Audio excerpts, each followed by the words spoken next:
What would you do if you noticed a sudden and severe deterioration in your eyesight? Almost without warning, your vision has become hazy. You see rainbow-coloured circles and bright lights. Your eyes hurt and you're suffering from headaches. You'd probably consult your doctor, who'd hopefully arrange for you to see an eye specialist as soon as possible. The symptoms I've described are sometimes associated with glaucoma, a collection of eye diseases that the World Health Organization identifies as the second most common cause of blindness. While many forms of glaucoma are treatable with medicine or an operation, this wasn't the case in the 10th century. One 10th century Persian sufferer was an elderly scholar named Muhammad ibn Zakaria al-Razi. He relates to us how he was approached by a man who had some eye drops for sale that supposedly would cure him. Rather than dig into his purse, al-Razi's response was to quiz the man who claimed to be a doctor. "How many layers are there in a human eye?" al-Razi asked. The healer didn't know, so the sufferer sent him away, saying, "Why should I trust a medicine peddled by a man without even a basic grasp of anatomy?" At that time, there was perhaps no one alive better qualified than al-Razi, known to us in English as Raziz, to challenge the credentials of such a snake oil salesman. Why? Because al-Razi was the greatest medical scholar and practitioner of his day. He wrote more than 200 manuscripts over the course of his lifetime, and many of his medical texts became classics that were still consulted in the Middle East and Europe hundreds of years later. It's no wonder that he would become known as the father of Islamic medicine. Al-Razi never regained his eyesight, but while he had it, his achievements were legendary. In this lecture, we'll look at al-Razi's life and work and explore progress in medicine and the development of hospitals all across the greater Middle East, from the middle of the 9th century forward. We'll also devote some time to one of the greatest medical minds of all time, Ibn Sina, better known in the West as Avicenna. So let's start our journey by going back to al-Razi's early life, before he was losing his eyesight. Raziz was born in 854 in the Persian city of Rey, hence his family name of al-Razi. Rey is one of modern Iran's oldest cities, with a history of settlement dating back to about 6000 BC. Situated on the ancient Silk Road, it was an important centre of trade and scholarship. Today, it's part of Greater Tehran, the capital of Iran. Verifiable facts about al-Razi's life are scant, as is the case with most people from this period. That said, all sources agree he developed a talent for music early in life, becoming an accomplished oud player. An oud is a stringed instrument, not unlike a lute. When he reached adulthood, he put music aside and took up alchemy, mathematics, philosophy, and literature. By turns, he excelled at, and then tired of, all these subjects, eventually taking up medicine at around the age of 30. And it's this subject to which he dedicated the rest of his life.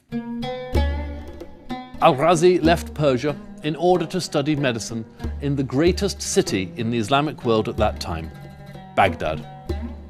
In Baghdad, he had access to Arabic translations of the most important medical men from the ancient world.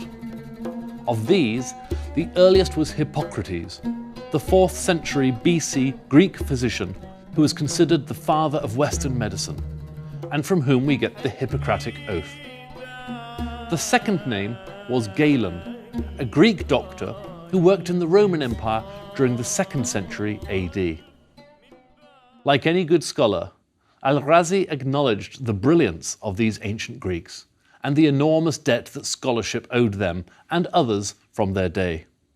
However, like any great scholar, he built on their foundational texts, and when he surpassed them, he said so. In his book, Doubts About Galen, Al-Razi challenged the theory of the four humours, which, if they're not in balance, was thought to explain most human sickness. Al-Razi suggested there were a number of other elements that Galen had failed to consider, such as oiliness, saltiness, inflammability, and sulphurousness. Even so, Al-Razi was humble enough to add the following: "It grieves me to criticise the man Galen, from whose sea of knowledge I have drawn so much. Indeed, he is the master, and I am the disciple. But this reverence and appreciation should not prevent me from doubting, as I did, what is erroneous in his theories." He also attacked the writings of Hippocrates for being disorganized and too brief, before he would go on to write a lengthier corrective text of his own. Al-Razi also wrote extensively about medical ethics, and in a book called Medical Ethics, he talks about the importance of morality in medicine. For Al-Razi, it wasn't enough for the physician to be good at his job, he should also be a role model for his patients.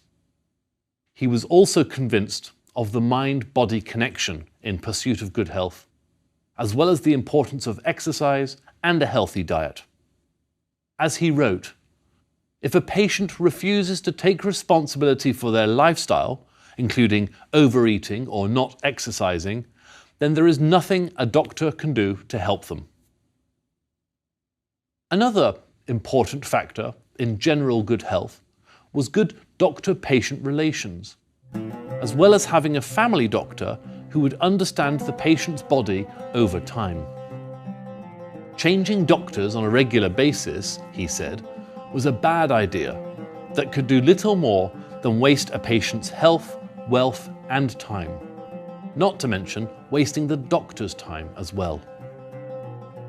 Further, Al-Razi has been acknowledged as the first person to fully and accurately describe smallpox and measles, noting the important differences between the two, as well as offering possible remedies. His book, The Diseases of Children, was also the first to deal with pediatrics as an independent field of medicine. Al-Razi's medical notes, surgical observations, along with numerous new diagnoses and suggested treatments, were compiled after his death in what's now known in English as the Comprehensive Book of Medicine. The Comprehensive Book of Medicine was not only a tribute to Al-Razi's brilliance, but because he was so diligent about quoting his sources, it also presents a complete catalogue of all existing medical scholarship then available, from ancient Greece, India, and elsewhere. In this way, it was one of the earliest medical encyclopedias. So vast and detailed was this text that European medical students were still using Latin translations 700 years after Al-Razi's death. Under Al-Razi's strictly rationalist scientific approach, every disease was thought to have a cause or origin that could ultimately be understood through research. Sickness, he held, was not, as some men of religion claimed, a punishment from God. He encouraged doctors to read the latest medical treatises in order to keep up with developments that they might otherwise be ignorant of. And for those who might not want to consult a doctor at the first sign of an illness, he wrote the first medical manual for home use.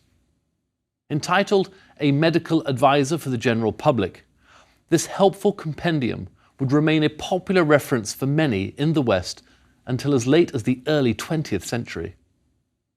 Al-Razi's manual included treatments for everyday complaints such as headaches, coughs, colds, and indigestion, as well as for more serious ailments. For melancholia, he advised taking extract of poppies, i.e. opium, because of its euphoric qualities. Unfortunately, for all of his medical knowledge and insight, he was unable to do anything for his own failing eyesight. Towards the end of his life, when fully blind, a trusted surgeon offered to operate to try to restore his eyesight. Al-Razi replied, I've seen enough of this old world, and I do not cherish the idea of suffering the ordeal of an operation for the hope of seeing more of it. I'm going to broaden our horizon now to look beyond the numerous innovations that Al-Razi introduced for the treatment of individual patients, to look at the work he and others did to help improve care for the sick as a whole, i.e., in the development of hospitals.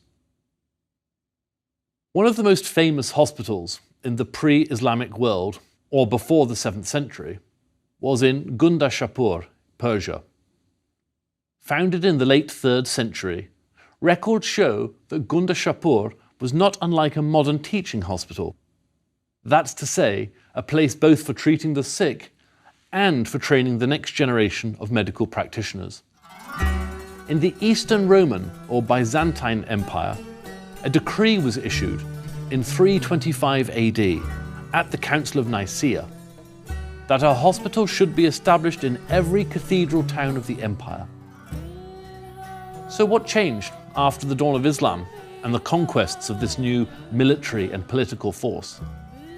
For one thing, the conquering Arabs found themselves ruling over large non-Muslim majority territories. Also, the Arabs found themselves exposed to far more sophisticated cultures, not least in the major cities of the Byzantine Empire to the west and Persia to the east of the Arabian desert heartland. The first doctors under Muslim rule were mostly Jews, Christians, and Zoroastrians. Only later would Muslims produce their own medical practitioners who worked alongside and learned from their peers from other cultures. After all, like science in general, medicine is a-religious. I should mention in passing that there is something called prophetic medicine, but this relates specifically and very narrowly to the traditional medical practices from Muhammad's lifetime, and upon which Muhammad himself offered an opinion. It is said, for instance, that Muhammad believed every disease had both a cause and a cure.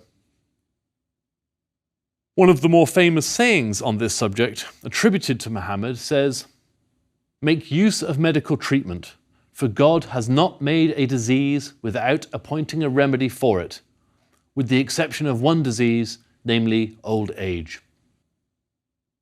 Many suggested cures involved ingesting a particular food or drink. Honey was thought to aid all kinds of healing, while olive oil was recommended for numerous internal complaints. So too, I should mention, was a mixture of camel urine and milk. I think I'll stick to the olive oil. The first notable medical facility founded in the new Muslim Middle East was in Damascus, Syria, in around 707. Established with the help of Jewish and Christian doctors, this was less a hospital per se than a leprosia, a place to isolate those suffering from leprosy.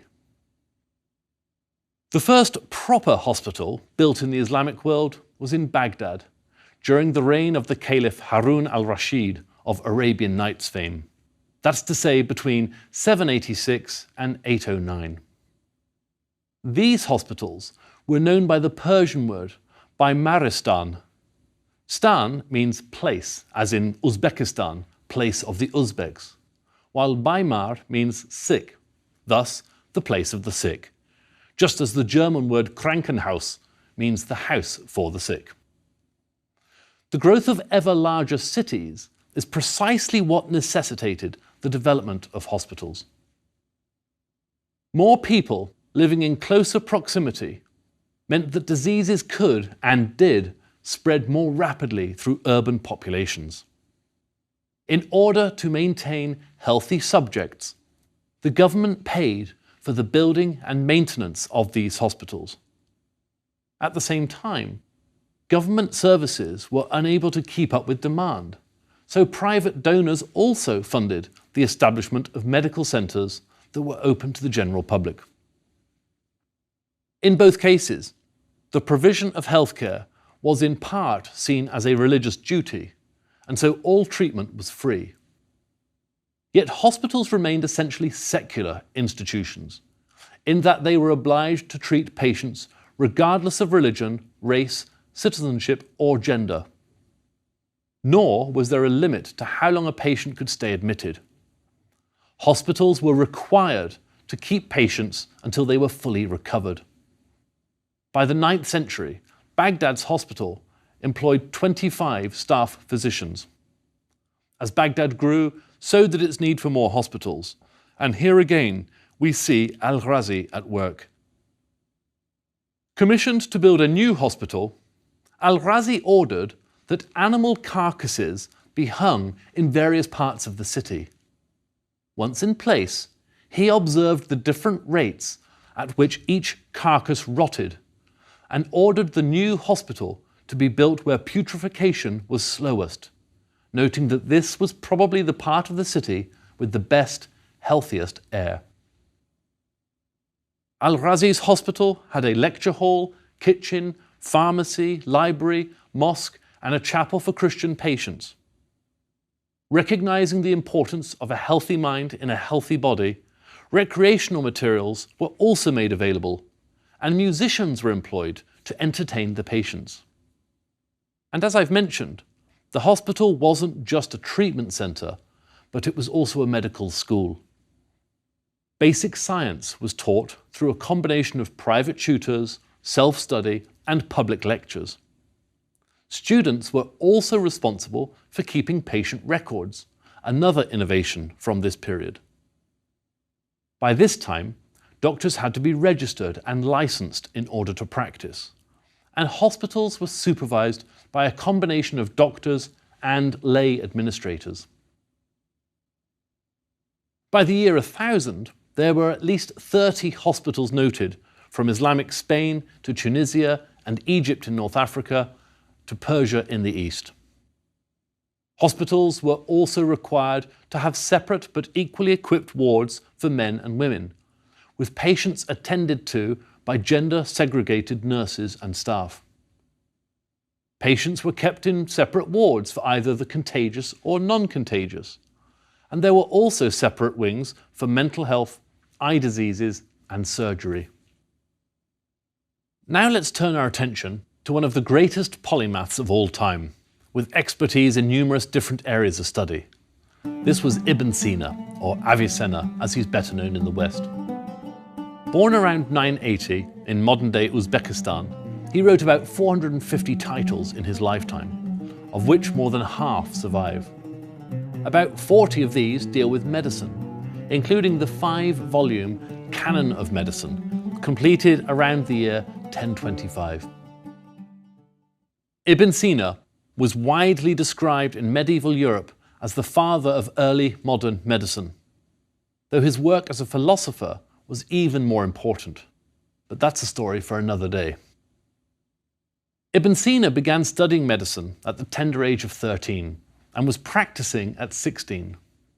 While still a teenager, his medical knowledge saved the life of the local Samanid or Persian Sunni ruler. His Canon of Medicine was arguably the greatest medical text ever written up to that point in history. It's also one of the most influential over time, with this 1,000,000-word manuscript still being used as a standard text in European universities during the 18th century.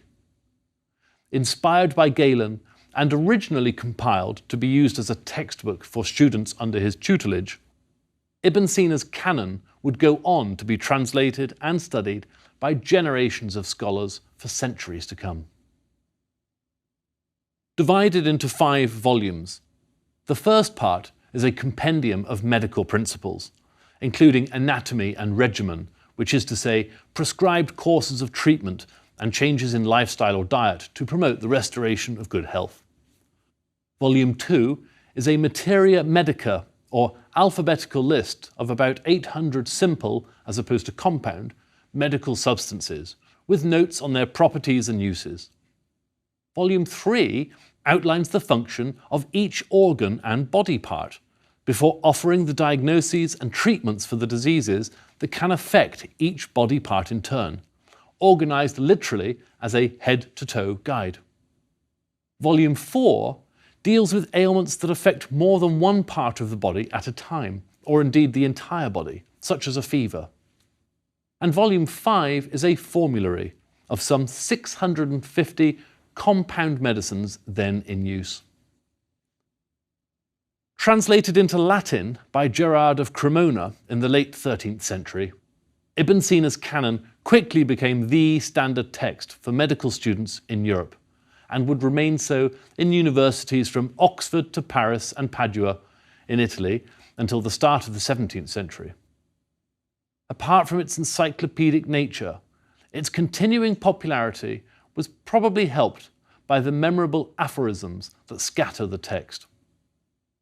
For instance, noting the importance of exercise and diet for good health, Ibn Sina wrote, "Movement can replace many drugs, but no drug can ever replace movement." And another, "If you have eaten too much, stay hungry the next day." Even more dramatically, Ibn Sina opined that an ignorant doctor is the aide de camp of death. You have been warned. Ibn Sina is credited with advancing medical knowledge through original discoveries and with improvements to the existing body of knowledge. One of his most important discoveries was his recognition of the potential for the airborne transmission of disease. He was also the first to correctly identify the distinction between central and peripheral facial paralysis. And he accurately described the curse of infection from the guinea worm. Ibn Sina also conducted groundbreaking research in psychiatric conditions, never the most glamorous branch of medicine. In his time, many less scientifically minded people saw mental illness as a punishment from God, and so, in some sense, something not to be meddled with.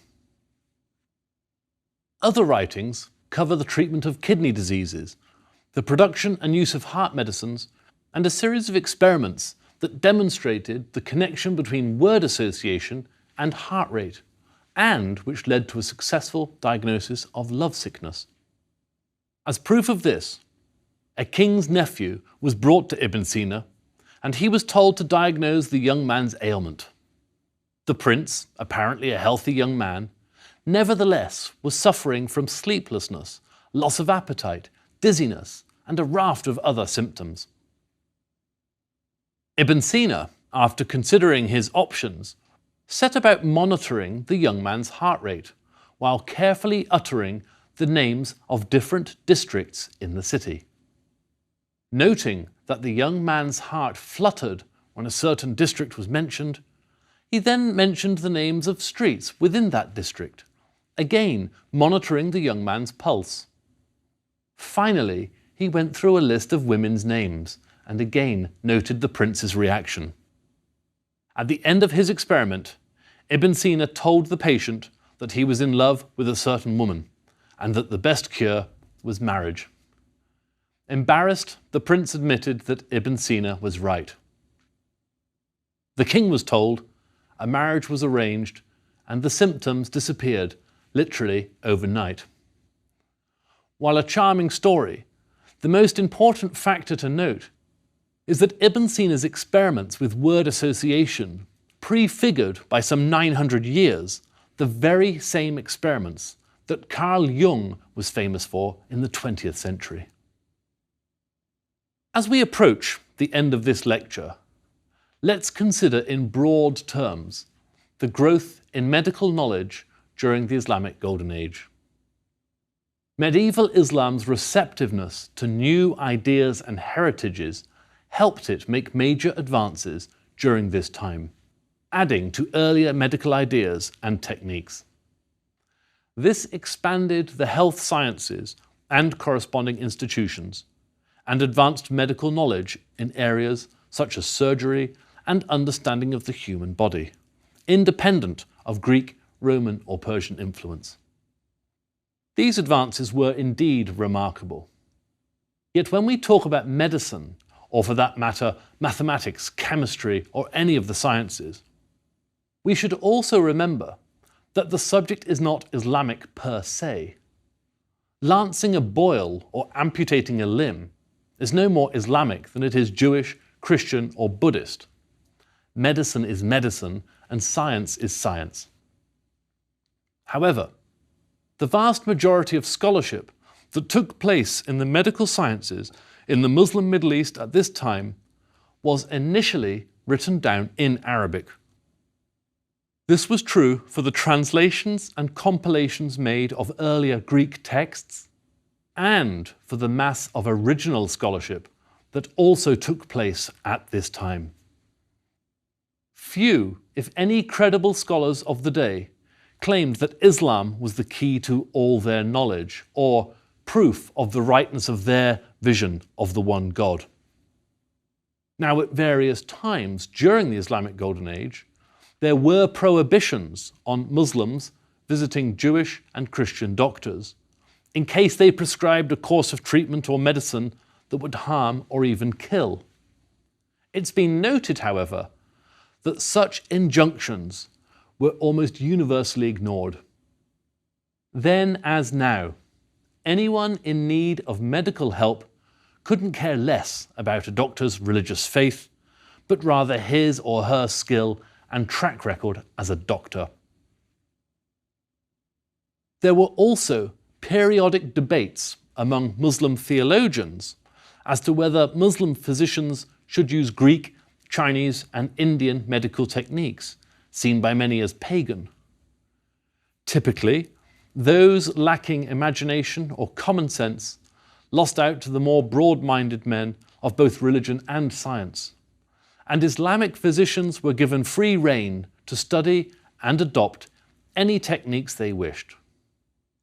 Even so, both Al-Razi and Avicenna were accused by critics of atheism during their lifetimes, a serious charge indeed. Both men were certainly critical of certain aspects of organized religion, and in particular of poorly educated religious authorities who praised blind faith over rational thought. Al-Razi believed that the common people had been duped into belief by religious authority figures and by the status quo. As a result, he criticized religious adherents for not more actively challenging their received wisdom with rational analysis. Instead, he contended, the faithful sometimes acted violently when asked to defend their faith. Al-Razi said, "If the people of this religion are asked about the proof for the soundness of their religion, they flare up, get angry, and spill the blood of whoever confronts them with this question. They forbid rational speculation and strive to kill their adversaries. This is why truth became thoroughly silenced and concealed." Writing about the God of the Old Testament demanding sacrifices, Al-Razi wrote, "This sounds like the words of the needy rather than of the laudable, self-sufficient one." Al-Razi believed that the existence of many different religions was, in itself, evidence that religion was the creation of humans rather than the divine. But Al-Razi does not own the final word in the ongoing debate between agnostics, atheists, and the faithful. Ibn Rushd argued to the contrary, that whoever becomes fully aware of the wonders of human anatomy and physiology will find his faith in God increases